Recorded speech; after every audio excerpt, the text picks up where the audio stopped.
English communication skills की unit block 2 है, block 2 में हम यूनिट 4 कर रहे हैं और हम जल्दी अब हम क्लास स्टार्ट करेंगे। Structure of a presentation. Before giving a presentation on a subject, we plan in advance what we intend to say. किसी भी प्रेजेंटेशन को देने से पहले किसी भी सब्जेक्ट पे देने से पहले हमें उसके लिए पहले से ही प्लान करना पड़ता है कि हमें क्या कहना है। Take a close look at the following flow chart. It will help you organize your thought. जो नीचे हमारे पास एक फ्लो चार्ट दिया हुआ है, उसमें हमें देखना चाहिए कि हमें किस तरीके से अपने जो थॉट्स है उनको ऑर्गेनाइज करना चाहिए। फर्स्ट आता है बिगनिंग, इंट्रोड्यूस योरसेल्फ। सबसे पहले हमें अपने आप को इंट्रोड्यूस करना होता है। फिर सेकंड, स्टेट योर पर्पस। हमें फिर अपना पर्पस बताना होता है कि हम किस वजह से प्रेजेंटेशन बना रहे हैं, किस चीज के लिए प्रेजेंटेशन बना रहे हैं। थर्ड आता है relate subject to the audience. फिर हमें जो सब्जेक्ट है, जिस टॉपिक पे हमने प्रेजेंटेशन बनाई है, उसको रिलेट करना होता है ऑडियंस के साथ। फोर्थ आता है गिव अ ब्रीफ आउटलाइन। फिर जब हम अपनी प्रेजेंटेशन दे देते हैं या बता देते हैं, तो उसके बाद हमें एक ब्रीफ आउटलाइन देना होता है। फिर मिडिल में हमें क्या कहना होता है, do not present more than 4 main points ideas. हमें 4 से ज्यादा मेन पॉइंट आइडियाज नहीं प्रेजेंट करने चाहिए। Support main ideas bye facts. और जो हमारे मेन आइडियाज है उनको हमें फैक्ट्स के द्वारा सपोर्ट करना चाहिए। मतलब जैसे हम कोई आइडिया बता रहे हैं तो उसके साथ एक फैक्ट भी बताए कि हमने ये क्यों लिया है। यूज साइन पोस्टिंग, तो हमें एक साइन पोस्टिंग भी यूज करनी चाहिए। और यूज विजुअल्स। विजुअल्स तो जरूर यूज करने चाहिए, क्योंकि विजुअल से जो हमारी प्रेजेंटेशन है वो बहुत ज्यादा इफेक्टिव बनती है और बहुत ज्यादा इजी भी हो जाती है समझनी। थर्ड आता है ending, reiterate, reinforce what you have said, summarize main points। हमें क्या करना चाहिए, जब भी हमारी प्रेजेंटेशन खत्म हो जाती है, जब हम एंड पे आ जाते हैं, तो हमें दोबारा से जो भी हमने सारा समझा एक समराइज करके मेन पॉइंट्स को सबको समझाना चाहिए। Do not present new ideas. हमें लास्ट में कभी भी नए आइडियाज को प्रेजेंट नहीं करना चाहिए, पुरानों को ही दोबारा से हमें रिकॉल करना चाहिए। मेक अ कंक्लूजन और रिकमेंडेशन इफ नेसेसरी। हमें एक कंक्लूजन बनाना चाहिए या रिकमेंडेशन बनाना चाहिए अगर जरूरत पड़ रही है तब। Relate conclusion to the audience. और जो प्रेजेंटेशन का कंक्लूजन होता है उसको हमें ऑडियंस के साथ रिलेट भी करना चाहिए। Invite questions. और लास्ट में हमें सबसे ज्यादा इंपॉर्टेंट चीज होती है कि हमें क्वेश्चंस पूछने चाहिए कि आपको अगर कुछ डाउट है या अगर आपको कुछ सजेशन देने हैं, तो इस टाइप के question. To make your presentation enjoyable, try to capture the interest of your audience right from the beginning by asking theoretical question, telling an interesting story. अगर हमें अपनी प्रेजेंटेशन को इंजॉयबल बनाना है, मतलब कि लोग उसे इंजॉय करें, तो जो हमारा ऑडियंस है उसका हमें इंटरेस्ट अपनी तरफ खींचना पड़ेगा। शुरू में जब हमने स्टार्ट करी थी रियोथेटिकल क्वेश्चन पूछ के और उनको कुछ इंटरेस्टिंग स्टोरी बता के उनकी जो इंटरेस्ट है वो अपनी तरफ खिसकाना पड़ेगा। कोटेशन और जोक या फिर कोई कोटेशन या जोक मार के हमें उनका अटेंशन लेना पड़ेगा। Never read from your notes, use power point slides और कार्ड्स विद कीवर्ड्स इंस्टेड। हमें कभी भी अपने जो नोट्स हमने बनाए हुए होते हैं उससे रीड नहीं करना चाहिए। हमें हमेशा पावर पॉइंट स्लाइड से या कोई कार्ड होता है उससे रीड करना चाहिए, वो भी कीवर्ड यूज करके। Using visual aids, most presentations deal with statics and other complex data, which would be confusing if it were described in words without any visual support. कोई भी presentation most presentation deal with statistic and other complex. बहुत सारी presentation ऐसी होती है कि जो statistics के साथ या बहुत कॉम्प्लेक्स जो डाटा होता है उसके साथ काम करती है, और वो बहुत ज्यादा कंफ्यूजिंग भी हो जाता है उसको वर्ड्स में डिस्क्राइब करना किसी भी विजुअल सपोर्ट के। It is here that visual aids come to our rescue. तो यहाँ पर जो हमारे विजुअल एड्स है वो एक रेस्क्यू की तरह काम करते हैं, हमारे लिए हेल्प करते हैं हमारी। They help us to present figures. वो हमारी हेल्प करते हैं कि हम जो फिगर्स है उनको प्रेजेंट कर सके, और जो हमारे वर्ड्स में हम नहीं लिख पा रहे थे वो हम अपने फिगर के द्वारा उसको कर सके। To make comparisons and contrast, to project future performances and to talk about past present and future trends. तो ये कंपैरिजन बनाने के लिए इस्तेमाल किए जाते हैं, या कॉन्ट्रास्ट बनाने के लिए, या फ्यूचर परफॉर्मेंसेस को दिखाने के लिए, या पास्ट के बारे में बात करने के लिए। प्रेजेंट एंड फ्यूचर ट्रेंड्स, जो हमारे आज के और फ्यूचर ट्रेंड्स है उनको। thus serving the dual purpose of enabling the presenter to deal with this kind of information। ये क्या करता है, हमें ड्यूअल पर्पस देता है और प्रेजेंटर को इनेबलिंग करता है ड्यूअल पर्पस की वो इस तरह की इंफॉर्मेशन के साथ आराम से काम कर सके। and making it possible for listeners to understand these clearly. और वो listener के लिए भी helpful बना देता है कि वो इसको ढंग से समझ सके. अगर हम ये चीज बोलेंगे कि जो ग्रीन एरिया है वो 30% है, 43% हमारा पर्पल एरिया है, या 27% हमारा ब्राउन एरिया है, तो अगर हम ऐसे बोल के करेंगे तो जो लिसनर है उसको ढंग से समझ में नहीं आएगा.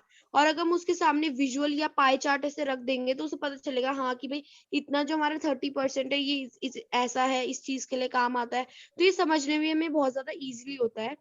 A variety of visual aids like flip charts, line graphs, bar graphs, pie charts, pictograms. हमारे अलग अलग टाइप के विजुअल एड्स होते हैं, जैसे कि फ्लिप चार्ट्स होते हैं, लाइन ग्राफ होते हैं जिसमें लाइन का यूज करते हैं, बार ग्राफ्स होते हैं जिसमें बार्स का इस्तेमाल करते हैं, पाई चार्ट ये ऊपर दिखाई रखा है हमें, पिक्टोग्राम्स होते हैं, मैप्स होते हैं, टेबल्स होते हैं, diagrams, photographs etcetera can be use for this purpose. तो इस पर्पस के लिए हम कोई से भी टाइप के विजुअल एड्स का यूज कर सकते हैं. Visual aids also make a presentation more interesting. जो हमारे विजुअल एड्स हैं वो हमारी प्रेजेंटेशन को और ज्यादा इंटरेस्टिंग बना देते हैं. Moreover they help you to cut down on the amount of talking you have to do. वो क्या करते हैं, हमें हेल्प करते हैं कट डाउन करने में. हमारी जो बात करेंगे उसको थोड़ा कट डाउन कर देते हैं, क्योंकि अगर हम कोई भी विजुअल एड्स दिखा रहे हैं तो वो चीज हम कट आउट कर सकते हैं अपनी बोलने से. However, you must ensure that your visuals are relevant, appropriate and clear. लेकिन हमें इस बात का ध्यान रखना चाहिए कि जो हमारे विजुअल्स हैं वो बहुत ज्यादा रेलिवेंट होने चाहिए, मतलब बिल्कुल पॉइंट टू पॉइंट होने चाहिए, अप्रोप्रिएट होने चाहिए और क्लियर होने चाहिए. Never overload the listeners with information. हमें कभी भी जो लिसनर है, जो हमारी इंफॉर्मेशन सुन रहा है, उसको कभी भी ओवरलोड नहीं कर देना चाहिए इंफॉर्मेशन से. मतलब जितना नेसेसरी है उतना बताना चाहिए या उतना दिखाना चाहिए. Effective presenters introduce and highlight visual information briefly and clearly. जो effective presenters होते हैं, जो कि बहुत अच्छे से present करते हैं, वो क्या करते हैं, introduce करते हैं और highlight करते हैं जो हमारी visual information को briefly और clearly. मतलब वो visual में जो भी उन्होंने information दी है उसको भी वो अच्छे से समझाते हैं या highlight करते हैं. Making sure they allow their audience time to absorb the information. वो क्या करते हैं, अपने audience को time देते हैं उस information को absorb करने में कि वो ढंग से समझ सके कि क्या चीज क्या है. We must use visuals to reinforce and clarify and not to overwhelm the audience. हम visual को तब use करना चाहिए जब उनको reinforce करना हो या clarify करना हो, ना कि उनको overwhelm करने के लिए. तो इंग्लिश कम्युनिकेशन स्किल्स की क्लास है, language associated with the talking about visuals. तो हम इसमें बात करेंगे कि किस प्रकार से लैंग्वेज एसोसिएट होता है अपने विजुअल्स के साथ, जो हम प्रोड्यूस कर रहे हैं और बता रहे हैं, प्रेजेंट कर रहे हैं. और ये उपासना जी कंटिन्यू कीजिए. Okay, sir. Language associated with talking about visual. First of all, let's look at introducing visuals. Visuals को introducing करना. First of all, let's look at. सबसे पहले चलो देखते हैं. I would like to show you. मैं आपको दिखाना चाहता हूँ. Have a look at this. एक बार इस पर नजर डालिए या एक बार इसको देखो. This graph shows या represents. यह ग्राफ दिखाता है. How we can see? Here we can see. यहाँ हम देख सकते हैं. Let's look at this. इसको देखिए. As you can see in the graph or table. जैसा कि आपने ग्राफ और टेबल में देखा, ये सेंटेंस सारे आधे हैं. जैसे first of all let's look at, सबसे पहले आप देखिए, तो हम इसके आगे जो प्रेजेंट कर रहे हैं हम वो उसके बारे में बोल रहे थे. सारे सेंटेंस हमारे आधे हैं या इनकम्प्लीट है. Talking about visuals. अब विजुअल्स के बारे में बात करना. on analyzing this graph. इस ग्राफ को एनालाइजिंग करने के बाद या फिर एनालाइजिंग करने पर what is interesting in this graph? इस ग्राफ में इंटरेस्टिंग क्या है? It is evident from this diagram. इस डायग्राम से यह पता चलता है. This visual clearly indicates. अब यह क्लियरली दिखाता है या दर्शाता है. On taking a closer look.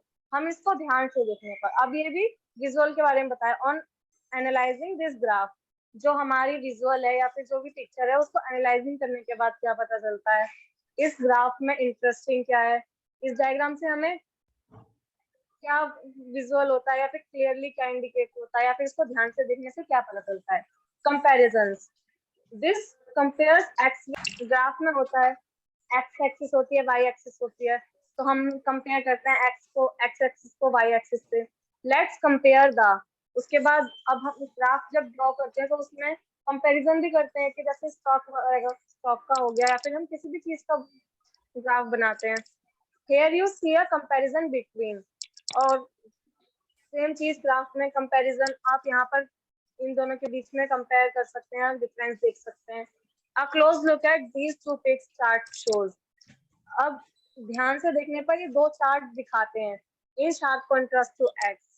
अब x एक्सिस को ध्यान से देखें. The ending of a presentation. अब ये लास्ट टॉपिक है कंक्लूजन से जो पहले वाला होता है कि एंडिंग ऑफ प्रेजेंटेशन की एंडिंग कैसे होती है. The most important part of your presentation are beginning and the conclusion. जो एक प्रेजेंटेशन का सबसे फर्स्ट पार्ट और लास्ट पार्ट होता है वो इम्पोर्टेंट होता है सबसे ज्यादा. जो उसकी बिगिनिंग स्टार्टिंग होती है और उसकी एंडिंग होती है.